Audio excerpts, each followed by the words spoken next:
Hello and welcome to the Mason Storm DIY audio channel. In this series of videos we've been working on making some hi-fi speakers, some towers specifically, and in this video I'm going to look at painting the speakers as well as installing the drivers, and this will probably be the last video in this series. I might do a reflection video about all the things that kind of went wrong and kind of ways to improve them in the next build. As well as I might do a compilation video that streamlines the entire process and makes it possible to watch the whole kind of series in one sitting, kind of editing it all down to be significantly shorter. So just kind of applying a coat of an oil-based paint. This is a form of Rust-Oleum. And with MDF, your first coat of paint really gets soaked into the wood, so it's not really till you get your second coat on that you're able to really see what kind of color or kind of what kind of finish you might be able to come up with. If you have very good sanding and prep work, it is possible to get a mirror finish on MDF using multiple coats of paint and sanding in between them to get rid of the orange peel to get it as flat as possible, and you can have a nice sheen to it.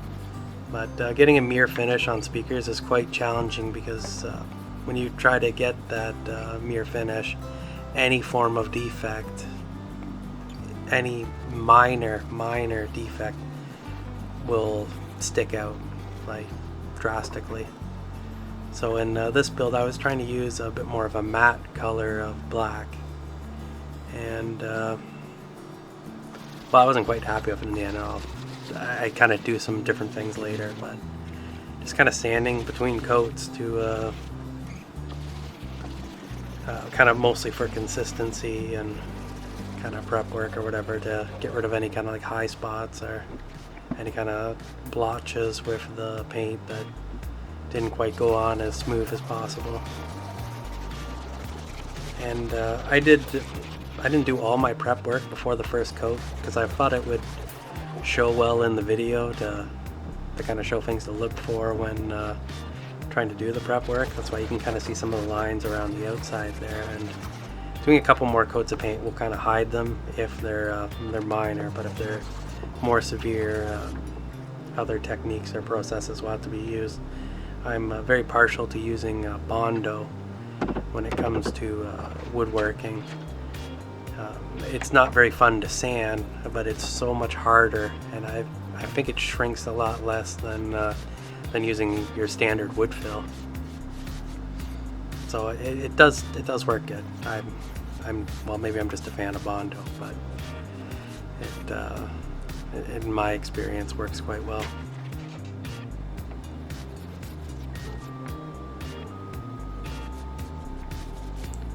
One of the techniques that I've heard too for doing the like polish finish is you only paint the side that gravity is opposite to, and then you just take over multiple days, you like rotate it and paint and then sand and rotate and whatever. Probably paint all the sides and then sand them and then rinse and repeat over a couple of weeks, and you can usually get like a really nice mirror finish. But it is a very time-consuming process. That's why speakers with mirror finishes are so much more money than ones that aren't. You'd probably also want to set up like a painting booth as well, like a dedicated painting room. But I wasn't going for that angle with this set, and I think I need to improve my skills on construction as well. Where I was lacking on clamping, I found that was quite an issue on these enclosures as far as trying to get the fit and finish down right. I just didn't have the proper clamping in the gluing phase, and trying to sand it flat, even with like the Bondo, it didn't quite do it enough. Let's just put it that way. Over here I'm applying some of the Bondo, and the one corner there I kind of Sanded that one right down because it was just kind of a bit of like a high spot. I even made a bit of a gouge in there with my saw so I could get more Bondo in to try to be more reinforcement. I think this corner, like, because it's on kind of both of them, is just where I lacked clamping. So it's just a matter of applying the Bondo, getting it all in deep to where it is, and then getting off as much as you can, because sanding Bondo sucks.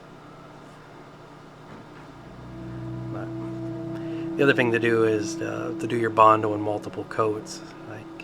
You put it on nice and thin multiple times. I think that works out better than just putting a big glob and then sanding down the mountain. And another thing that I decided to do, I didn't like the edges on the enclosure, so I was going to put a bit of an angle on them, kind of round them off.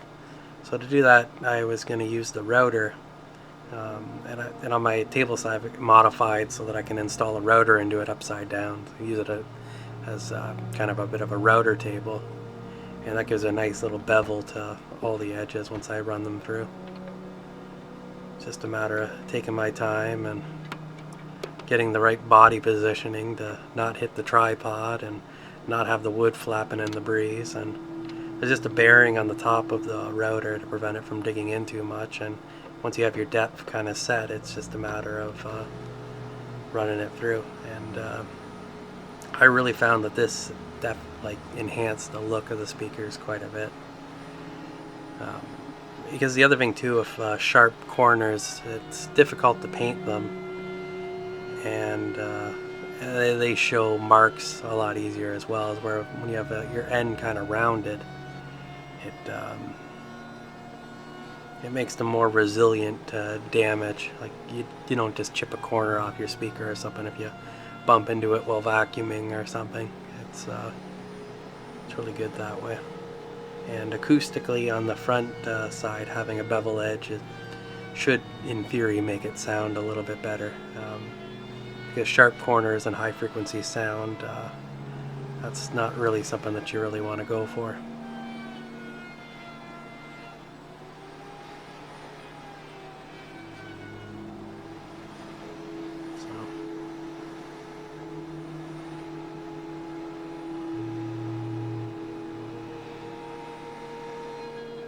Quite a few sides to a box, so it takes a little bit of time, but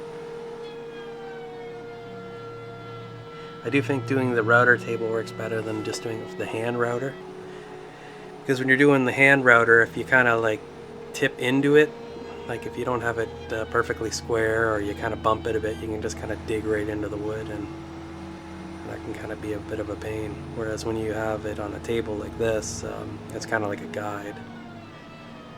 And making a router table is not overly complicated or anything. It's one of the easier projects to do.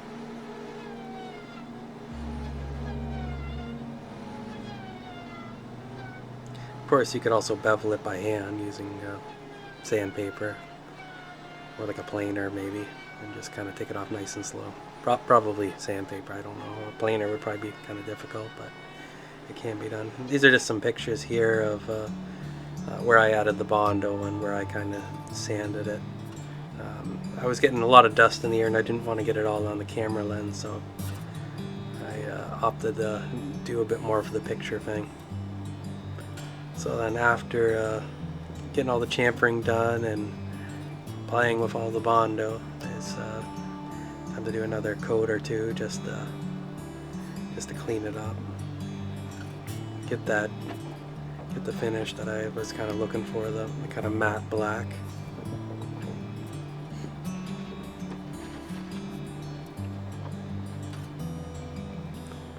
I kind of messed up on the paint too. It's I bought a pint of paint instead of a gallon, and then I ended up having to buy a second one, and at that price I could have just got a gallon and I would have had a lot more paint left over. So it's probably best to always get more paint than you think you need. So, lesson learned. Although after working with this paint, I don't think I would ever use it for speakers again. Not the matte black. Maybe as like just using it as like a bit of a primer, but I was not happy with the way that it looked. Maybe more of like an eggshell black would be better. Not full gloss, but like a semi-gloss would be more ideal. In this section here, I'm marking where I'm going to put the feet. I made this little jig. I just kind of glued the two pieces together there, and that kind of acts like a bit like a square, so then I can mark a particular depth. And then I'm going to use the corners, the front two corners, to put the first 2 feet, and then I'm going to draw a cross and use that to find the center of the enclosure. Because it's kind of hard to measure now that I've got all the edges rounded off, but this method for finding the center usually works out pretty good.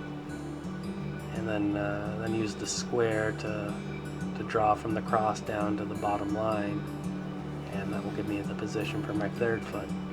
Using 3 feet makes the speaker much more stable. It kind of works like a tripod. Because when you start sanding the bottom of your enclosures, they may not sit entirely flat depending on your floor surface, and you don't want your speaker to be a little bit rocky or anything, so using rubber feet on it gets you a little bit more height as well as stability. And then the fun part comes with actually soldering all the drivers and putting the speaker cups on. In here I'm just doing the speaker cups, and I strip it nice and long and run it through the hole on the speaker cup and then wrap around, and then I solder it so it's got a nice physical bond as well as the soldering, so it's not going to go anywhere and it's not going to fall apart or anything. Nice secure connection.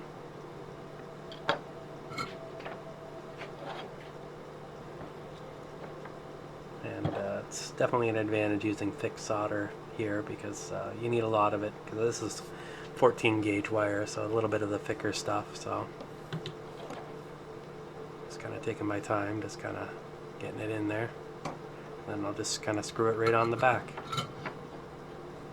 And then it's time for the tweeter, mid-range, and woofer. It's probably better to leave your leads longer than I did on here, because this was actually kind of tricky to solder. I had to strip them in the woofer section because they just weren't long enough, and with the shorter length it's kind of hard to solder, and just kind of tinning the leads and tinning the legs on the tweeter themselves made it a lot easier to get them in. And the mid-range, if you remember back to our circuit design, it has to be wired up backwards because it's inverted, so negative to the positive and positive to the negative. Just tin everything up, reheat it, and then you're good to go. The speakers came with these little plasticky things on them, and that allowed the driver to be held off the surface of the speaker while doing the soldering. And I just put a little bit of polyfill in there to dampen some of the standing waves. I'm going to put a little bit more in the woofer section, but usually on a ported speaker you usually want to just do a little bit of a wall covered, whereas like in a sealed enclosure you usually want to pack it quite a bit more. So that's just kind of what I had on hand. I thought I would use up the rest of the box of polyfill that I had, and it seemed to work out okay. And that's just a matter of screwing everything in, and that's it.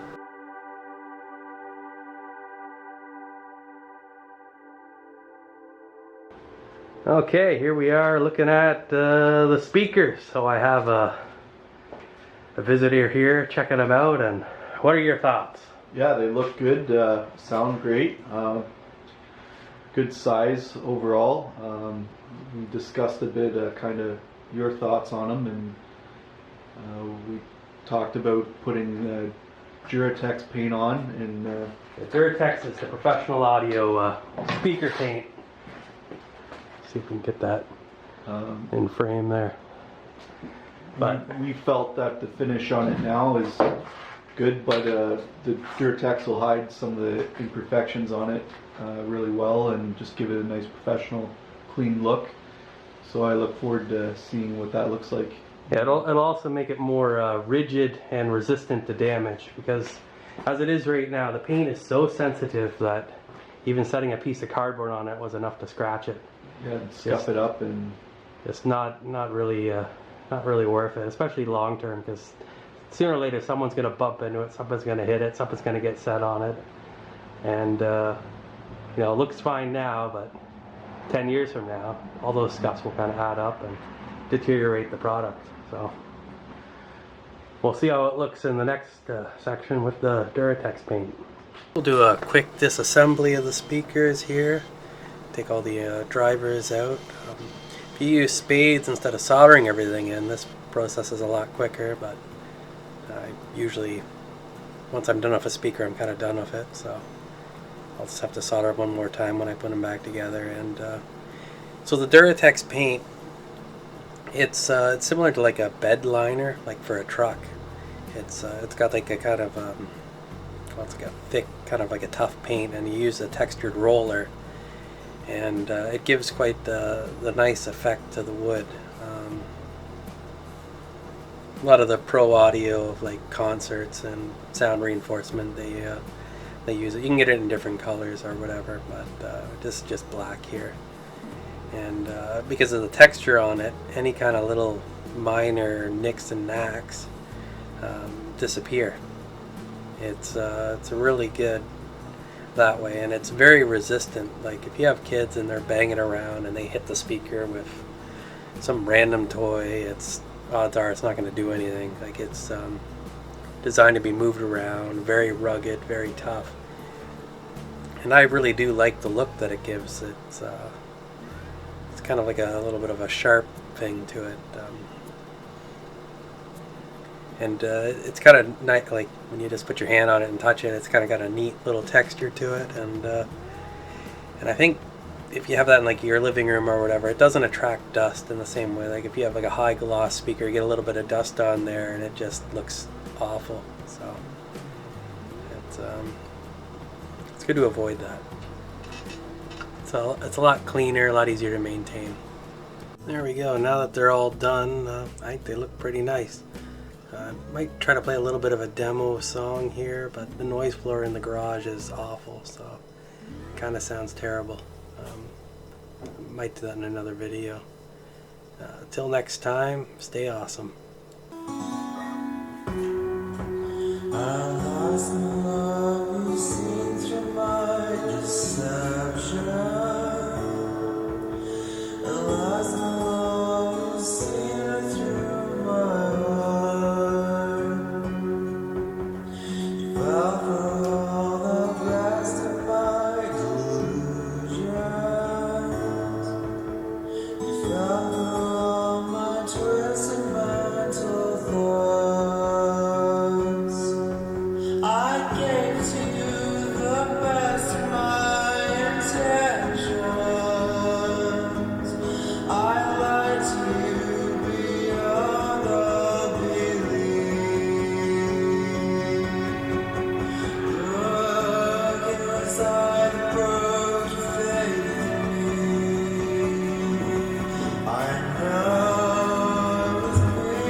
Yeah, recording in the garage does not sound the greatest, although I'm impressed with how good my camera can pick up the sound. The speakers sound a lot better in person though. This song is Deception by Michael Musselman. I'll leave a link in the description to his webpage.